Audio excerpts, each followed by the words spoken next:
दिसंबर 2023 से जून 2024 पूरे 6 महीने के ड्रामे के बाद T20 वर्ल्ड कप 2024 का फाइनल, जब 6 गेंदों में साउथ अफ्रीका को सिर्फ 16 रन चाहिए थे, जब 11 साल बाद टीम इंडिया आईसीसी ट्रॉफी से बस एक कदम दूर खड़ी थी, तो क्या आखिरी ओवर के लिए हार्दिक को ट्रस्ट करना रोहित की राजनीति थी? जब रोहित की कप्तानी छीनकर हार्दिक देश के लिए सबसे बड़े विलेन बन गए थे, तो क्या ऐसे वक्त में हार्दिक के कंधे पर हाथ रखकर बड़े भाई की तरह बैक करना राजनीति थी? वर्ल्ड कप में जाने से पहले जब हार्दिक के सिलेक्शन पर सवाल थे, तो क्या हार्दिक को वाइस कैप्टन बनाकर ले जाना राजनीति थी? क्या हर बार नाम लेकर तारीफ करना एज ए कैप्टन हार्दिक को बार बार मैच विनर बोलना राजनीति थी? या फिर आईपीएल 2024 में जब हार्दिक को भर भर के गालियां पड़ रही थी, तो क्राउड को काम डाउन करना रोहित की राजनीति थी? मतलब किस लेवल की बेशर्मी है अगर अब भी कोई हार्दिक को डिफेंड करने के लिए रोहित को घसीट रहा है? मुंबई इंडियंस की हालत के लिए अगर कोई रोहित को जिम्मेदार बता रहा है, अगर रोहित पर सवाल उठा रहा है,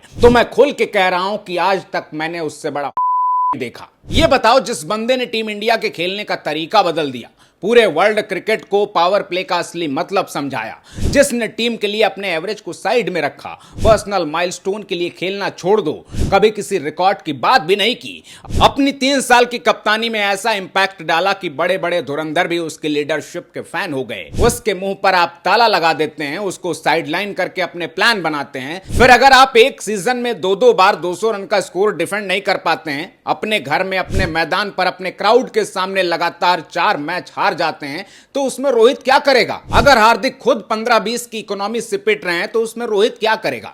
मान लो अगर दिसंबर 2023 में गलती हो गई थी, लेकिन जब उसके 6 महीने बाद ही टीम इंडिया ने रोहित की कप्तानी में 30 बॉल में 30 रन डिफेंड करके वर्ल्ड कप जीत लिया, तो अगले साल 2025 में कोई भी दूसरी टीम होती तो हार्दिक को हटाकर रोहित को कैप्टन बना देती। लेकिन अंबानी एंड कंपनी को इतनी सी बात समझ नहीं आई। तो क्या इसमें रोहित की गलती है? अब तो एक्स क्रिकेटर बोल रहे हैं, कमेंटेटर बोल रहे हैं, फैंस बोल रहे हैं कि भाई रोहित ने अपनी फिटनेस पर काम किया है, रोहित की फॉर्म देखकर लगता है कि अभी भी बहुत क्रिकेट बचा है हिटमैन के अंदर। तो या तो आप रोहित को रिटेन नहीं करते, और अगर रिटेन किया तो लीडर रोहित ही होने चाहिए थे, या फिर कोई ऐसा प्लेयर जो रोहित को पूरी रिस्पेक्ट देकर उनसे बात करके टीम को चलाता, उसको कैप्टन बनाते। इसके बाद भी अगर एमआई मैनेजमेंट को समझ नहीं आ रहा है, तो इसमें रोहित क्या करेगा? हर्षा भोगले ने कहा, हार्दिक की हालत देखकर दया आ रही है। रोहित ने हार्दिक को व्हाइट बॉल क्रिकेट में टीम इंडिया का 3rd सीमर बनाकर रखा। जहां 2 पेस बॉलर खिलाए, वहां वो टीम के 2nd सीमर थे। ज्यादातर मैच में अपने कोटे के पूरे ओवर डाले और टीम को अच्छे रिजल्ट मिले। अब हार्दिक खुद एमआई में 6-7वें नंबर के बॉलर बन गए हैं। उनको खुद समझ नहीं आता है कि वो करना क्या चाहते हैं। इसके बाद भी क्लच गॉड को कप्तानी का भूत सवार है। इतनी ट्रोलिंग के बाद भी अगर हार्दिक को समझ में नहीं आता कि मुझसे क्या गलत हो रहा है, सबको डोमिनेट करके चलने वाला खुद ड्रेसिंग रूम के इशारों पर काम करने लगा है, तो इसमें रोहित क्या करेगा? 14 साल के आईपीएल करियर में बुमराह ने सिर्फ 4 बार 4 ओवर में 50 से ज्यादा रन दिए हैं। पूरे सीजन अगर बुमराह को कोई विकेट ना मिले और अगले साल ऑक्शन में उतर जाए, तब भी 20 करोड़ से उसकी डील शुरू होगी, और संजीव गोयनका टाइप के अगले 30-35 करोड़ तक पहुंच जाएंगे। इस तरह के प्लेयर को बेइज्जत करते हैं, उसको ट्रीट करना नहीं जानते, तो इसमें रोहित क्या करेगा? पिछले साल तिलक को रिटायर्ड आउट करवा दिया, कॉलर पकड़ने तक की कहानी बनी। उसके बाद पूरे साल जिस तिलक ने टीम इंडिया को इंपॉर्टेंट मैच जिताए, उसको मैदान पर चिल्ला चिल्ला कर हार्दिक जबरदस्ती का मोटिवेशन दे रहे हैं। अगर वो 10 साल छोटे तिलक के साथ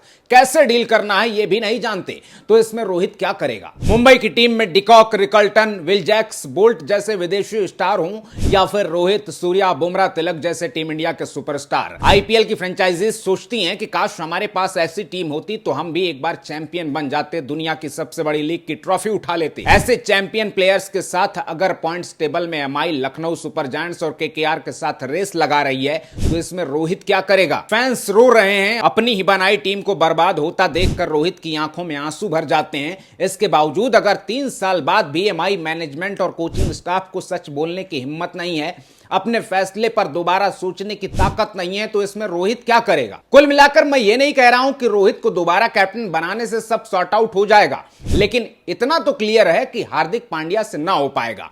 मैं ये भी नहीं कह रहा हूं कि रोहित फिर कैप्टन बनेंगे तो एमआई को चैंपियन बना ही देंगे, लेकिन इतना तो क्लियर है कि जितनी बुरी हालत हार्दिक ने कर दी है, रोहित की लीडरशिप में गिरे से गिरे हाल में भी मुंबई को मुंबई में कोई इस तरह से हरा के तो नहीं जाता। कोई बुमराह, बोल्ट और हार्दिक जैसे स्मार्ट बॉलर्स के सामने 250 का टारगेट इतनी आसानी से तो चेज नहीं कर पाता। इसलिए मुंबई इंडियंस को हार्दिक कोई भी स्कीम समझाएं, 3-4 सीनियर प्लेयर मेरा साथ नहीं दे रहे हैं, मैं अकेले क्या कर सकता हूं, मेरे साथ राजनीति हो गई वगैरह वगैरह। लेकिन सच्चाई यह है कि हार्दिक के अंडर सिर्फ नए बच्चे ही उनके हिसाब से खेल सकते हैं। जिस भी टीम में सीनियर प्लेयर होंगे, हार्दिक की लीडरशिप में वो कभी भी एक यूनिट होकर नहीं खेलेगी। कहने का मतलब यह है कि ये ब्लेम गेम जितना लंबा चलेगा, मुंबई इंडियंस को उतना ही नुकसान होगा।